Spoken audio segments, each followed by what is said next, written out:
Stepstone presenting Vira, truly independent AI homes, 0% no other charges. போரூருக்கே இது புதுசு at Kattupakkam Porur.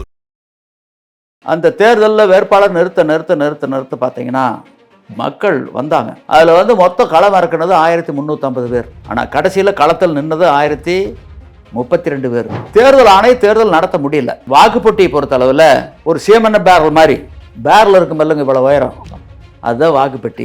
முதல்ல தேர்தலுக்கு முன்பு செல்வி ஜெயலலிதா அவர்கள் முதலமைச்சர். தேர்தலில் ஒரு மாற்றம், கலைஞர் கருணாநிதி முதலமைச்சர் ஆனார். அந்த வேட்பாளர் நிறுத்தும் போது அதிமுகவினுடைய எதிர்ப்பு, தேர்தல் முடிவுக்கு பின்னாடி திமுக எதிர்ப்பு. 2வது சுதந்திர போராட்டம்னு 250 ரூபா வாங்கிட்டு போனேன், என்ன திமுகவுக்கு ஆதரவு கொடுக்கறது தானே 2வது சுதந்திர போராட்டம்? அப்போ உன்னையெல்லாம் மலை மாதிரி நம்பி இருந்தனே, இப்படி தலையில கல்லுட்டியே. அந்த வேட்பாளர் எல்லா வாக்குச்சாவடியில் பூத் ஏஜென்ட்டுகள் நியமிக்கலாம், அரசியல் கட்சிகளும் கையெழுத்து போட்டு கொடுத்துட வேண்டியது, காசை வாங்கிக்க வேண்டியது. இப்படி ஊழல், லஞ்சம், முறைகேடு, ஒழுங்கீனமெல்லாம் நடக்குது, தெரியாத உங்களுக்கு?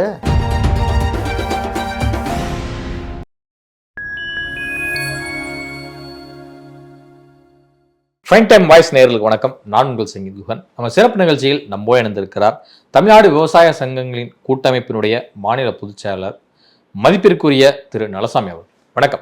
வணக்கம். எப்படி சார் இருக்கீங்க? நலமாக இருக்கின்றேன். உங்கள்கிட்ட ரொம்ப நாளாக பேசணும் அப்படின்னு சொல்லிட்டு இருக்கிற ஒரு விஷயம் 1996 தமிழ்நாடு சட்டமன்ற பொதுத் தேர்தல். அதிலும் குறிப்பாக தமிழ்நாட்டில் உள்ள 234 சட்டமன்ற தொகுதிகளை தாண்டி மொடக்குறிச்சி, அதாவது உங்களுடைய சொந்த ஊர்ல நிகழ்த்தப்பட்ட ஒரு சம்பவங்கிறது இந்திய தேர்தல் ஆணையத்தை திரும்பி பார்க்க வைத்திருக்க ஒரு சம்பவம். அங்க அவ்வளவு வேட்பாளர்கள் நின்னதன் காரணமாக சின்னத்துக்கு எங்க போறது அப்படின்னு சொல்லிட்டு தேர்தல் ஆணையமே விழிப்பிதுங்கி நின்ற ஒரு சமயம் அது. அந்த பொது தேர்தலில் என்ன நடந்தது? அந்த பொது தேர்தலில் தேர்தல் சீர்திருத்தம் வேண்டும் உள்ளிட்ட கோரிக்கைகள், 32 கோரிக்கைகளை முன்னிறுத்தி அவ்வளவு வேட்பாளர்களை களமிறக்கணும். அப்போ பார்த்தீங்கன்னா ஆரம்பத்தில் பார்த்தீங்கன்னா சிரமமாக தான் இருந்தது.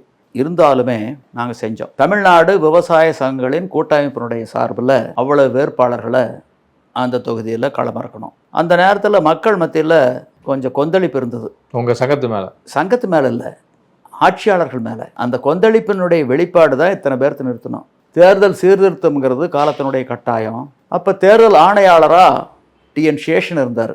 அவர் சில திருத்தங்களை கொண்டு வருவாருங்கிற ஒரு நம்பிக்கையில் தேர்தல் சீர்திருத்தத்தை முன்னிறுத்தி பிற கோரிக்கைகளை பின்னாடி வச்சு மொத்தம் 32 கோரிக்கைகள் தேர்தலில் அத்தனை வேட்பாளர்களை களமிறக்கணும். அந்த தேர்தலில் வேட்பாளர் நிறுத்த பார்த்தீங்கன்னா மக்கள் வந்தாங்க. அதில் மொத்த களம் இறக்குனது 1350 பேர். ஆனால் கடைசியில் களத்தில் நின்னது 1032 பேர். மற்றவங்கெல்லாம் இந்த ஸ்க்ரூட்டினியில் சில தவறுகள் இருக்கும், பதிவு பண்ணும்போது என் மாதிரி இருக்கும், அந்த மாதிரி அதில் அடிவிட்டு போயிட்டாங்க. தேர்தல் ஆணையம் தேர்தல் நடத்த முடியல. அதனால தேர்தல் 1 மாதம் தள்ளி போயிட்டுது. அந்த 1 மாதம் தள்ளி போன பின்னாடி தான் தேர்தல் நடத்தினாங்க.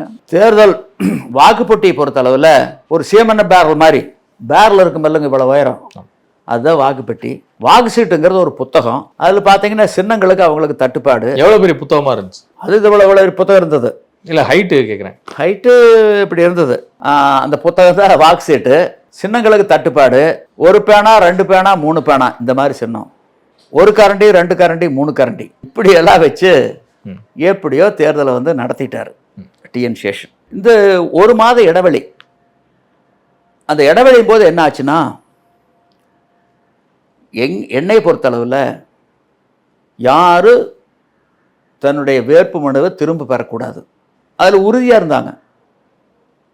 அந்த களமிறக்கப்பட்ட வேட்பாளர்கள் யாருமே தங்களுடைய வேட்பு மனுவை திரும்ப பெறல, வாபஸ் வாங்கல, திடமாக இருந்தாங்க. ஆனால் அந்த 1 மாத காலத்தில் என்ன பண்ணாங்க, அந்த தேர்தலில் ஒரு ஆட்சி மாற்றம். முதல்ல தேர்தலுக்கு முன்பு செல்வி ஜெயலலிதா அவர்கள் முதலமைச்சர். தேர்தலில் ஒரு மாற்றம், கலைஞர் கருணாநிதி முதலமைச்சர் ஆனார். அந்த வேட்பாளர் நிறுத்தும் போது அதிமுகவினுடைய எதிர்ப்பு, பெரிய எதிர்ப்பு. தேர்தல் முடிவுக்கு பின்னாடி திமுக எதிர்ப்பு. இப்போ என்ன பண்ணிட்டாங்க, அப்போ என்கேகே பெரியசாமி தான் அந்த மாவட்டத்தினுடைய அமைச்சர். அப்போ திமுகவுடைய மாவட்ட செயலாளர் இருக்காரு, அமைச்சராக இருக்காரு. அது போக பார்த்தீங்கன்னா அந்தியூர் செல்வராஜன் ஒரு அமைச்சர் இருந்தார். இப்ப வந்து திமுக துணை போச்சு எம்பி. அவர் வந்து அதுல தலையிடல. அப்ப ஈரோடு மாவட்டத்துல 2 அமைச்சர்கள். அதுல வந்து NKK பெரியசாமி என்ன பண்ணிட்டாரு, என்னை வல்ல அணுகல, எனக்கு தெரிஞ்சவர் தான், அறிமுகமானவர் தான், நண்பர் தான்.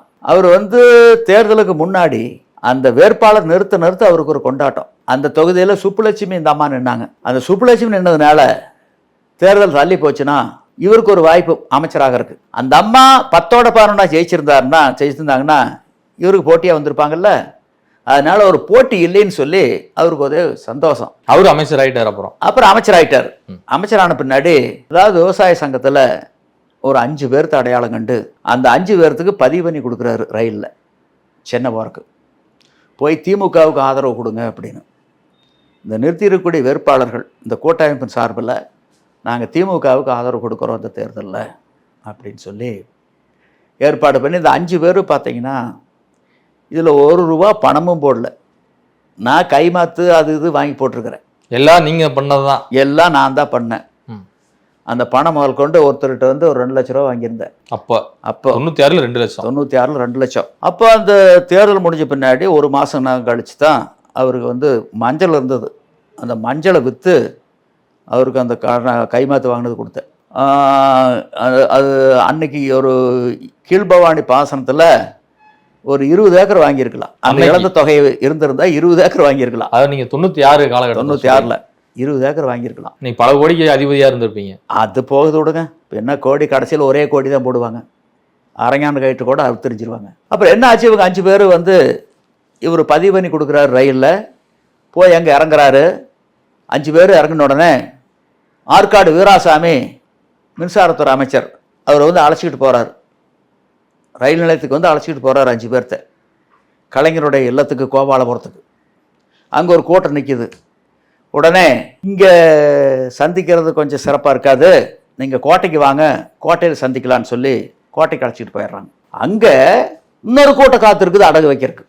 அந்த கூட்டம் ஒரு சட்டப்பேரவை உறுப்பினர், ஒசூர் தொகுதி உறுப்பினர், அவர் தலைமையில் அங்கே ஒரு கூட்டம். சம்மந்தமே இல்லை. அவர் பேர் என்ன? அவர் பேர் சொல்ல விரும்பல. ஏப்பா அவர் பேர் சொல்லணும்? அந்த சட்டப்பேரவை உறுப்பினர் அந்த கட்சியில் ஒரே உறுப்பினர் தான். அந்த கட்சியில் ஒரு தேசிய கட்சிக்கு ஒரே உறுப்பினர் அவர் தலைமையில் கொஞ்சம் பேர் வந்திருக்காங்க. நாங்கள் திராவிட முன்னேற்ற கழகத்துக்கு ஆதரவு கொடுக்குறோம்னு சொல்லி. இந்த 5 பேர்த்துக்கு அந்த நபர்களை பார்த்தோன்னு ஒரே அதிர்ச்சி. என்னடா நாம தான் அடகு வைக்க வந்தோம், நம்மளுக்கு முன்னாடி இன்னொரு கூட்டம் அடகு வைக்கிற காத்திருக்குதே, நமக்கு தெரியாமல். என்ன 2 பேரும் போலி தானே, 2 பேரும் போலி தானே, சம்மந்தம் இல்லாதவங்க தானே, தொடர்பு இல்லாதவங்க தானே. அப்புறம் அங்கே போனோன்னா அப்புறம் இருக்கிறவங்க சமாதானப்படுத்தி, சரி உங்கள் கோரிக்கை மனு கொண்டு வந்திருக்கீங்கல்ல, அவங்களும் கொண்டு வந்திருக்காங்க, கொடுங்க, முதலமைச்சர்கிட்ட கொடுங்க அப்படின்னு சமாதானப்படுத்தி எல்லாத்தையும் உட்கார வச்சு ஒரு முருங்கைக்கீரை வடை, ஒரு முந்திரி கேக்கு, ஒரு குளிர்பானம் கொடுத்து குளிர் வச்சு கலைஞர் வந்திருக்கார். இப்போ தேர்தல் நேரம், டிஎன் சேஷன் தேர்தல் ஆணையாளர் இந்த நேரத்தில் நான் உங்களுடைய கோரிக்கைகளை ஏற்று சில அறிவிப்புகள் வெளியிட்டால் என்ன வரும்னு உங்களுக்கு தெரியும். இந்த தேர்தல் இடைத்தேர்தல் முடிட்டு அதுக்கு பின்னாடி உங்களுடைய கோரிக்கைகள் பரிசீலித்து நிறைவேற்றப்படும் அப்படின்னு சொல்லி அனுப்பிடுறார். இவங்க வெளியே வர்றாங்க. அப்போ சன் தொலைக்காட்சியில் ஒளிபரப்புறாங்க. அதில் என்ன, என்னுடைய பேரை சேர்த்திடுறாங்க, இன்னன்னார் வந்து சந்திச்சாங்கன்னு சொல்லி. அப்போ ஒருத்தர் வந்து எங்கிட்ட செல்பேசியில் தொடர்பு கொள்கிறார். என்னப்பா அது, 2வது சுதந்திர போராட்டம்னு 250 ரூபா வாங்கிட்டு போனேன், என்ன திமுகவுக்கு ஆதரவு கொடுக்கறது தானே 2வது சுதந்திர போராட்டம்? அப்போ உன்னையெல்லாம் மலை மாதிரி நம்பியிருந்தனே, இப்படி தலையில் கல்லுட்டியே.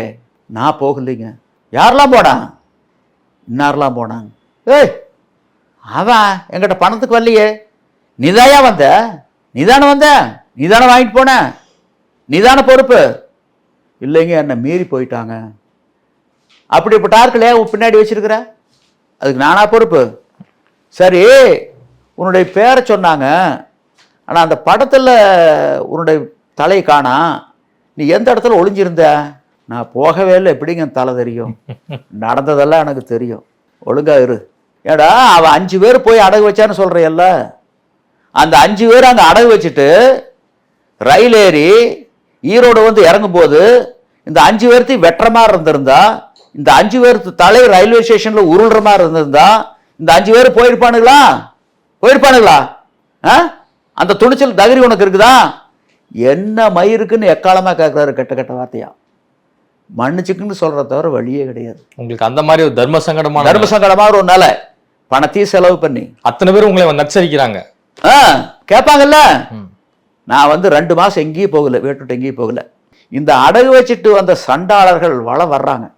ஏப்பா இந்த மாதிரி கொண்டு அடகு வச்சான்னு ஒருத்தர் கூட கேட்கல. இதுதான் உலகம். உலகத்தை பற்றி முதல்ல புரிஞ்சுக்குங்க. உலகத்தை பற்றி இதில் புரிஞ்சுக்கலாம். அதுதான் வள்ளுவர் பதிவு பண்ண. நீங்கள் உருவாக்கின சங்கத்தை அவங்க கொண்டு போய் அடகு வச்சாங்களா? அடகு வச்சிட்டாங்க. அதாவது வள்ளுவர் ஒரு இடத்துல தெளிவாக சொல்றாரு, கோரிக்கையை நிறைவேற்றி கொடுக்க போறாங்க அப்படின்னு சொல்லி தானே அவங்க போய் அணுகி இருக்கிறாங்க. கோரிக்கைன்னு என்னுடைய கவனத்தை கொண்டு வந்திருக்கணுமல்ல. அவன் ஒருத்த கைமாத்து வாங்கி பணம் போட்டிருக்கிற, அவனை கேட்கணுமா இல்லையா? அது வேணுமில்ல. நீ ஊர்ல கல்யாணம்னா மார்பிள் சந்தனத்தை தொடங்கிட்டு போனா இது என்ன நியாயம்? என்ன நியாயம் அது? அப்பதான் சிலதெல்லாம் தெரிஞ்சுக்கிட்ட. உலகத்தில் ஒருத்தர் கூட ஏன்டா இப்படி போய் அடகு வச்சான்னு கேட்கல. அவன் சிரமப்பட்ட கைமாத்து வாங்கி கடனை வாங்கி போட்டிருக்கிற, நீ முதலீடே போடாம இப்படி போய் அடகு வச்சுட்டு வந்துட்டீங்களே அப்படின்னு ஒருத்தருக்கு கூட கேட்கல. அப்பதான் நான் நினைச்சேன், கேட்டிலும் உண்டோர் உறுதி கிளைஞரை நீட்டி அளப்பதோர் கோல். ஒவ்வொரு மனிதனுக்கு கேடு வரணும், இல்லாமை வரணும், சோதனை வரணும், அதிகார அந்தஸ்து பண பதவி அத்தனை இழந்து நடுத்தருவில் நிற்கணும். அப்போ ஒரு உறுதிப்பாடு உண்டு. உன்னை சுற்றி இருக்கக்கூடிய உறவினர்கள் நண்பர்களை கோல் கொண்டு அளந்துக்கலாம். அதுக்கு முன்னாடி எல்லாம் அரைக்காட்டுக்கு வாய் இழிச்சுக்கிட்டு நிற்ப. எவன் நல்லவன் எவன் கெட்டவன் அப்படின்னு அடையாளம் காண முடியாது. இதுக்கு என்ன ஐடென்டிஃபிகேஷன் பேரோட நடத்த முடியும்? முடியவே முடியாது. அன்னைக்கு தான் உலகத்தை பற்றி புரிஞ்சுக்கிட்டேன். உலகத்தை பற்றி தெரியக்கூடிய ஒரு சூழல் எனக்கு சோதனையினால் நான் தெரிஞ்சுக்கிட்டேன். கேட்டிலும் உண்டோர் உறுதி கிளைஞரை நீட்டி அளப்பதோர் கோல். அப்புறம் அதுக்கு பின்னாடி இந்த அடகு வச்சுட்டு வந்தாங்கல்ல, அடகு வச்சுட்டு வந்த பின்னாடி அவங்கெல்லாம் வந்துக்கிட்டு இருக்காங்க. 2 மாதத்துக்கு பின்னாடி டிஎன் சேஷன் ஈரோடு வந்தார். அப்போ என்னை அழைச்சார். அப்புறம் போனேன். நீங்கள்லாம் நல்லா இருக்கணும், நீண்ட ஆயுளோடு இருக்கணும், சில திருத்தங்களை கொண்டு வந்தா இந்த அரசியல்வாதிகள் அதிக பிரசங்கின்னு சொல்லி விமர்சனம் பண்ணுறாங்க. நீங்கள் அடித்தளை ஏற்படுத்தி கொடுத்துருக்கீங்க, சில கோரிக்கைகளை வச்சுருக்கீங்க, நியாயமான கோரிக்கைகள். அதை முன்னிறுத்தி என்னால் முடிஞ்ச ஒரு சில திருத்தங்களை கொண்டு வரப்போகிறேன். அதனால் நீங்கள்லாம் நீண்ட ஆயுளோடு இருக்கணும்னு வாழ்த்திட்டு போனார். அன்றைக்கி தான் டிஎன் சேஷன் நான் பார்க்குறேன். அதுக்கு முன்னாடி பார்த்தது கிடையாது. அதிலிருந்து அவர் இறக்கும் வரல எனக்கு நல்ல நண்பர். சென்னை வந்தால் ஒவ்வொரு முறை சென்னை வரும்போது அவரை பார்க்காம போக மாட்டோம். அந்த அளவுக்கு நல்ல நண்பராக இருந்தார். என்னென்ன திருத்தங்கள் கொண்டு வந்தார்னா, சில திருத்தங்களை தவிர அவரால் எதையும் செய்ய முடியல. நாங்கள் அதில் என்ன சொல்லியிருந்தோம், 250 ரூபா கட்டி ஒருத்தர் முன்மொழிஞ்சா போகுது. அப்போது வேட்புமனு தாக்கல் பண்ணிவிட்டு அரசியல் கட்சிகளோட பேரம் பேசுறது. ஒரு டிவி போட்டி வாங்கி கொடுத்தா நான் வாபஸ் வாங்குறேன், உங்கள் கட்சிக்கு ஆதரவாக அறிக்கை விடுறேன். ஒரு மோட்டார் சைக்கிள் வாங்கி கொடுத்தா வாபஸ் வாங்குறேன், கட்சிக்கு ஆதரவாக அறிக்கை விடுறேன். இப்படி பேரம் பேசி வாங்கிட்டு வாபஸ் வாங்கிட்டு கட்சிக்கு ஆதரவாக அறிக்கை விடுவாங்க. இது நடைமுறை. இதுக்கு ஒரு முற்றுப்புள்ளி வைக்கணும். அதனால் வைப்பு தொகையை எச்சு பண்ணுங்க. அப்போ தான் 250லேருந்து 500 பண்ணாங்க. அதை முன்னிறுத்தி அப்புறம் ஒருத்தர் முன்மொழிஞ்சா போகுது, 10 பேர் முன்மொழியணும்னு சொல்லுங்கள், திருத்தம் கொண்டு வாங்க. அதே மாதிரி 10 பேர் முன்மொழியணும்னு கொண்டு வந்தாங்க. அதில் என்ன நன்மைன்னா, தேர்தல் ஆணையத்துக்கு அதுக்கு பின்னாடி 1996க்கு பின்னாடி நடந்த பொது தேர்தலில் தேர்தல் ஆணையத்துக்கு அந்த சுயேட்சைகளை கட்டுப்படுத்திய விதத்தில் மட்டும் 350 கோடி ரூபா ஆதாயம். மொடக்குறிச்சி தொகுதியில் எத்தனையோ சுயேட்சைகள் போட்டியிடலாம் அப்படின்னு சொல்லிட்டு ஒரு கனவுல இருந்திருப்பாங்க. ஒரு சாமானியன் நிறைய பேர் யோசிச்சிருந்துருக்கலாம். நம்ம ஒரு வேட்பாளராக நின்று மக்களுடைய ஆதரவை பெற்று மக்களுடைய நன்மதிப்பை பெற்று ஒரு எம்எல்ஏவோ எம்பியாவோ கவுன்சிலராவோ அங்கே போய் சட்டமன்றத்தில் நாடாளுமன்றத்தில் நம்மளுடைய எண்ணங்களை மக்களுடைய கோரிக்கைகளை மக்களுடைய குரலாக பதிவு செய்யலான்னு எவ்வளோ பேர் கனவுகளோடு இருந்திருப்பாங்க. கனவுல இருந்திருக்கலாம். அதெல்லாமே நீங்க டோட்டலா கொலாப்ஸ் பண்ணிருக்கீங்க. கால் சதம் ஓட்டு வாங்க முடியாதவங்க எதுக்கு நிக்கிறீங்க? உங்களை எடை போட்டு விடை காண முடியாதவர்கள், சுய பரிசோதனை செய்து கொள்ளாதவர்கள் எதுக்கு தேர்தல் நிற்கிறீங்க? இன்னொன்று கொண்டு சொன்னோம், 1/4 சதத்துக்கு குறைவாக ஓட்டு வாங்கினா 400 ஓட்டில் 1 ஓட்டுக்கு கீழே வாங்கினா 400 ஓட்டு மொத்த ஓட்டு. அந்த 400 ஓட்டில் 1 ஓட்டு வாங்கினா 2 ஓட்டு வாங்கினா பிரச்சனை இல்லை, 1 ஓட்டு வாங்கினா 1/4% கீழே வாங்கினா அந்த வேட்பாளர் 6 மாதம் சிறைக்கு போகணும், இல்லைன்னா 10 லட்சம் ரூபா அபராதம் கட்டணும். இப்படி கொண்டு வாங்க. அது உன்னை எடை போட்டு செயல் இல்லையா?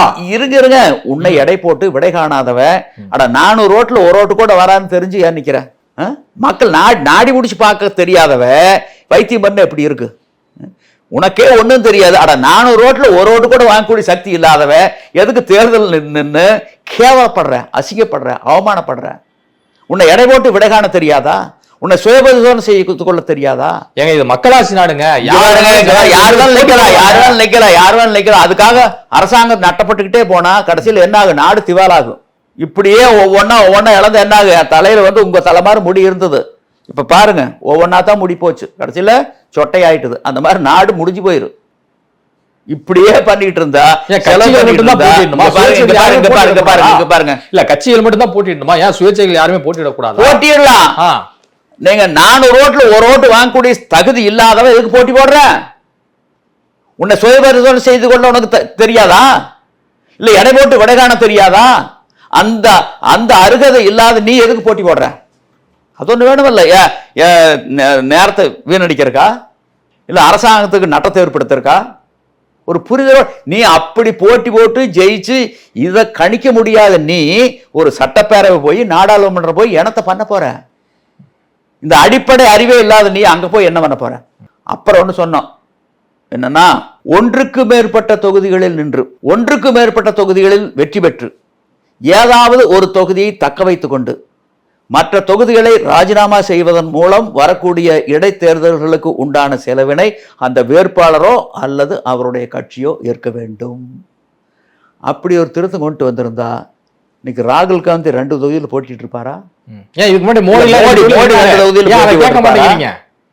ஜெயலலிதா போட்டி போட்டாங்களா? போட்டி போட்டிருப்பாங்களா? இந்திரா காந்தி போட்டி போட்டாங்களா? போட்டி போட்டிருப்பாங்களா? போட்டி போடுறதுக்கு வாய்ப்பு இல்லையில்ல. அந்த செலவு யார் ஏத்துக்கிறது? இல்ல மோடி சொல்லவே இல்லையா? நீங்க அதெல்லாம் வந்து ஒரு தொகுதிக்கு மேல நிக்க கூடாது. அப்படி நிக்கிறதுக்கு நீங்க சொல்ற மாதிரி எனக்கு உரிமை இருக்குதுன்னா நெல்லுங்க, வேண்டான்னு சொல்ல. ஆனா இடைத்தேர்தலுக்கு உண்டான செலவினை நீங்களோ அல்லது உங்களுடைய கட்சியோ இருக்க வேண்டும். இப்படி கொண்டு வந்திருந்தா ஒன்றுக்கு மேற்பட்ட தொகுதிகள் நிற்பாங்களா? இப்படி பல திருத்தங்களை எல்லாம் சொன்னோம். ஏதோ அவரால் முடிஞ்ச செஞ்சாரு. நோட்டாவை சொன்னோம், அவருக்கு பின்னாடி அதை இப்போ கொண்டு வந்திருக்காங்க. அந்த மாதிரி சில திருத்தங்கள் அவர் செஞ்சாரு. ஆனால் அந்த தொகுதியை பொறுத்தளவில், அந்த இடைத்தேர்தலை பொறுத்தளவில் உலக அளவில் இவ்வளவு வேட்பாளர்களை இதுவரையில் எந்த ஒரு தொகுதியிலும் நிறுத்தது கிடையாது. இல்ல இவ்வளவு வேட்பாளர்களை நிறுத்தி நான் வந்து எல்லாருமே ஜனநாயகத்தில் வந்து போட்டி போடலாம், நான் இல்லைன்னு நான் மறுக்கவே இல்லை. ஆனா அதே சமயம் இவ்வளவு ஒரு புக்லெட் போட்டு வேட்பாளர்களை டிக் பண்ற அளவுக்கு கொண்டு போய் நீங்க நிறுத்திருக்கீங்க அப்படிங்கும் போது, அதனால அடுத்த தேர்தலில் 350 கோடி தேர்தல் ஆதாயம். தேர்தல் ஆணையத்துக்கு 350 கோடி ஆதாயம் ஒரு தேர்தலில் மட்டும். அதுக்கு பின்னாடி எவ்வளவு ஆதாயம் வந்திருக்கும், கிடைச்சிருக்கும். சரி, இப்ப பத்மராஜன் ஒருத்தர் நிக்கிறாரு, உங்களுக்கு தெரியுமல்ல, ஜனாதிபதி தேர்தலில் தான் நிக்கிறாரு. கண்டவளன் என்ன ஜனநாயகத்தை ஒரு கேலிக்கூத்து ஆக்கிட்டு இருக்காரு, அவ்வளவுதானே? ஏங்க அது அவருடைய அடிப்படை உரிமைங்க. அடிப்படை உரிமை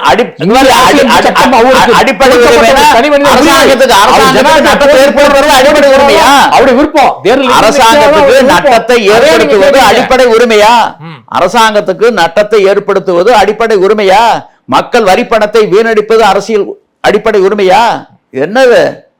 என்ன ஒரு முறை வேண்டாம், ஒழுங்கு வேண்டாம், ஒழுங்கு வேண்டாம். எவ்வளவு சதவீதத்துக்கு கீழே 7 ஓட்டு 4 ஓட்டு வாங்கினவங்க எல்லாம் நிக்கிறதா ஒரு தேர்தலில்? தேர்தலுக்கு தேர்தல் நிற்க வேண்டியது, பேரம் பேச வேண்டியது அரசியல் கட்சிக்கிட்ட. உங்களுக்கு ஆதரவா நான் வாபஸ் வாங்குறேன். ரெண்டாவது இன்னொன்னு என்ன தெரியுங்களா? அந்த வேட்பாளர் வந்து எல்லா வாக்குச்சாவடியில வந்து பூத் ஏஜென்ட்கள் நியமிக்கலாம். அரசியல் கட்சிகளுக்கு கையெழுத்து போட்டு கொடுத்துட வேண்டியது, காசை வாங்கிக்க வேண்டியது. இப்படி ஊழல், லஞ்சம், முறைகேடு, ஒழுங்கீனமெல்லாம் நடக்குதே தெரியாது உங்களுக்கு? அதையெல்லாம் கட்டுப்படுத்த வேண்டிய அவசியம் இல்லையா நாட்டுக்கு? தேர்தல் ஆணையத்துக்கு இல்லையா? இருக்குல்ல. அதாவது 7 சுயாட்சியை பிடிச்சிக்கிறாங்க, 7 ஏஜெண்டை உள்ள உட்கார வச்சுக்கிறாங்க. ஏதாச்சும் ஒரு கட்சியில் ஒரு ஏஜென்ட் இருந்தால் 7 ஏஜெண்ட் அது ஒரு ஏஜெண்டை வந்து மிரட்டி கல்லோட்டு போடுறதுக்கு வசதி வாய்ப்பு. இப்படியெல்லாம் பண்ணுறாங்க நிறையா. இதெல்லாம் தடுக்க வேண்டாமா? தவிர்க்க வேண்டாமா? முறைகேடுகளை களைய வேண்டாமா? அதுக்காகத்தான் நிறுத்தணும். அதில் வந்து நீங்கள் வந்து நான் சொன்னதை அப்படியே ஏற்றுக்குன்னு சொல்லவே இல்லை. எப்பொருள் யார் யார்வாய் கேட்பினும் அப்பொருள் மெய்ப்பொருள் காண்பது அறிவு. அதுல உண்மை இருந்தா, யதார்த்தம் இருந்தா, நியாயம் இருந்தா ஏத்துக்குங்க. இத்தனை வேட்பாளர்கள் வந்து களத்தில் நிறுத்திருக்கீங்க, ஆனா யாருமே டெபாசிட் கூட வாங்கலையே. அப்புறம் இதெல்லாம் என்ன கணக்கு? இதெல்லாம் என்ன நிறுத்தினதே வந்து நீங்க தானே சொன்னீங்க. இங்க பாருங்க, இங்க பாருங்க, ஓட்டு வாங்க. அப்ப ஏன் இதெல்லாம் பேசுறீங்க? நிறுத்தினதே இப்படிப்பட்ட நிலை இனிமேல் வரக்கூடாது. முள்ளால் தான் எடுக்க முடியும், முள்ளால் தான் எடுக்க முடியும். அந்த அடிப்படையில முள்ளால் எடுத்திருக்கிறோம் நாங்க. ஆக நாங்க வந்து ஆதரிக்கல.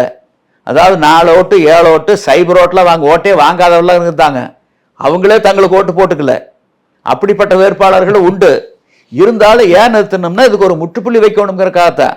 இந்த முறைகேடு ஒழுங்கின தொடரக்கூடாதுங்கிறக்காகத்தான். அதுக்காக இது முள்ளால் எடுத்த மாதிரிதான். இது வந்து நாங்க வந்து ஆதரிக்கலையே, அதை வரவேற்கலையே.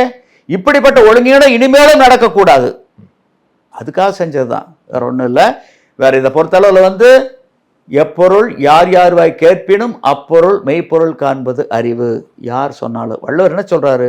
வள்ளுவனாகிய நான் சொன்னாலும், பெற்றவர்கள் சொன்னாலும், பெரியவர்கள் சொன்னாலும், ஆன்றோர்கள் சொன்னாலும், ஆண்டவர்கள் சொன்னாலும், ஆட்சியில் இருந்தவர்கள் சொன்னாலும், இருப்பவர்கள் சொன்னாலும், ஏன் ஆண்டவனே சொன்னாலும் நீ அப்படியே ஏற்றுக்கொள்ளாதே.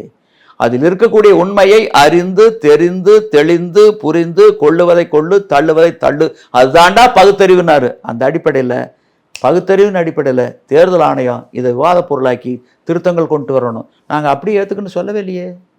இப்படி இருந்தா நல்லா இருக்கும்னு சொல்றோம். 1016 வேட்பாளர் இருந்திருக்கீங்க, ஆனா அவரு உங்களை ஒருத்தர் கூட டெபாசிட் வாங்கல. அது நீங்க வாங்கவில்லை.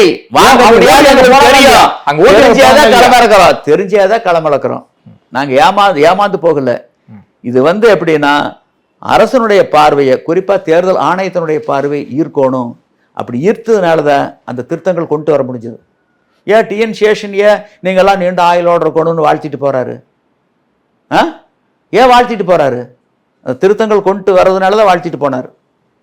அதனால எதுலேயுமே சிலதெல்லாம் வந்து சில இது தவறுதான், இல்லைன்னு சொல்லவில்லை. இருந்தாலும் அதான் வள்ளுவரே ஒரு இடத்துல சொல்றாரு, பொய்மையும் வாய்மையிடத்த புரைதீர்த்த நன்மை பயக்கும் என்கிறார். அந்த தேர்தலில் வந்து சுப்புலட்சுமி ஜெகதீசன் அவர்கள் வந்து 64,000 ஓட்டு சம்திங்ல வந்து ஜெயிச்சிருக்காங்க. அதன் பிறகு அந்த தொகுதியில வந்து என்ன நடந்துச்சு நிலவரம்? அந்த தொகுதியில் அதுக்கு பின்னாடி என்னை வறுத்தெடுத்தாங்க. அந்த அம்மா உங்களே வறுத்தெடுத்தாங்க. 5 வருஷம் என்னை வறுத்தெடுத்தாங்க. நான் வந்து 10ஓட 11 ஜெயிச்சிருந்தேன்னா மந்திரி ஆயிருப்பேன். மந்திரி ஆயிருந்தா இந்த தொகுதிக்கு ஏராளமாக செஞ்சிருப்பேன். இவன் இத்தனை பேர்த்த நிறுத்தி வச்சு என்னை மந்திரி ஆகாமல் தடுத்து போட்டேன்.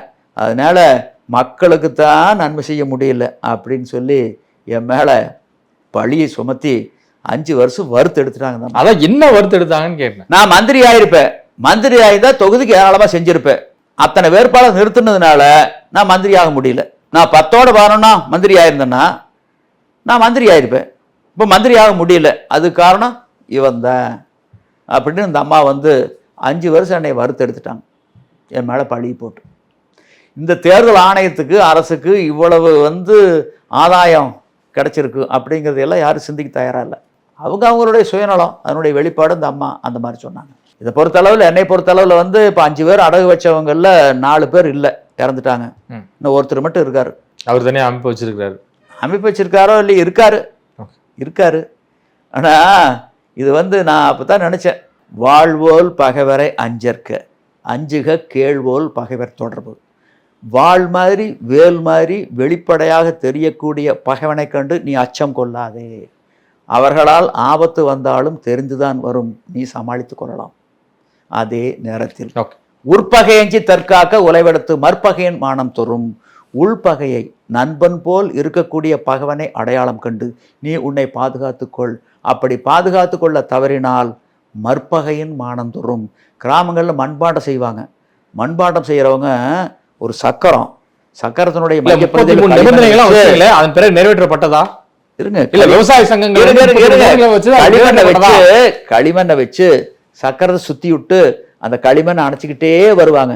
அந்த சட்டி பானை குடம்னு உருவம் வந்தோடனே கீழே அறுத்து விட்டுருவாங்க. அந்த மாதிரி இந்த விவசாய சங்கத்தில் இந்த பச்சை துண்டு போட்ட ஆளுக கூடவே இருந்துக்கிட்டு கடைசி நேரத்தில் எந்த முதலீடும் போடாம யூடியூப் புரூட்டஸ்ங்கிறதெல்லாம் அப்பதான் புரிஞ்சது. 33 நிபந்தனைகள் அப்புறம் என்ன ஆச்சு? பொருள் நிறைவேற்றப்பட்டுராச்சா? அதாவது தேர்தல் ஆணையத்தில் திருத்தங்களை கொண்டு வந்தாங்க, மற்ற எந்த நிபந்தனை பெருசாக ஒன்றும் ஏற்றுக்கொள்ளப்படவில்லை. நதிகள் இணைக்கப்பட வேண்டும், சுற்றுச்சூழல் பாதிக்காத வகையில் இணைக்கப்பட வேண்டும்னு நடந்ததா? இந்த மாதிரி தான் திருத்தங்கள் வேண்டும் கொண்டு வந்தோம் சொன்னோம். இதுவரை உங்கள் பல்வேறு கருத்து கொண்டு நன்றி. நன்றி நன்றி நன்றி.